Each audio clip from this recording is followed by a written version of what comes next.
Que vous évoque Étienne Marcel? Une station de métro? Oui, mais c'est surtout un personnage explosif de l'histoire de France médiévale. Au XIVe siècle, Paris est une ville puissante et riche, mais profondément secouée par la guerre de Cent Ans et les crises politiques. C'est dans ce contexte qu'en 1354, Étienne Marcel devient prévôt des marchands de Paris, une fonction équivalente à celle de maire, mais ce riche drapier ne se contente pas des seuls enjeux de sa ville. Lors des États généraux de 1357, qui réunissent le clergé, la noblesse et le tiers-état, c'est-à-dire la bourgeoisie, il obtient plus de contrôle sur les finances de la monarchie, et notamment sur la levée des impôts et leur utilisation. En 1358, la rivalité entre le prévôt et la monarchie atteint un sommet. En captivité, le roi Jean le Bon signe un traité avec l'Angleterre et leur cède un tiers du territoire du royaume. Étienne Marcel et les Parisiens sont indignés et le prévôt des marchands fait assassiner 2 maréchaux du dauphin qu'il accuse d'être responsables des échecs militaires et de l'autoritarisme royal.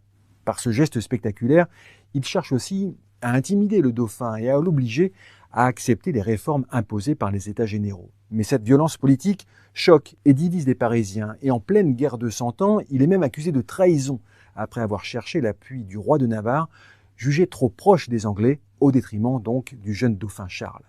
Étienne Marcel perd progressivement ses soutiens et le 13 juillet 1358, il est assassiné à la porte Saint-Antoine par des Parisiens eux-mêmes. Il reste dans l'histoire comme celui qui a osé tenir tête au roi et aujourd'hui encore, sa statue veille sur l'hôtel de ville.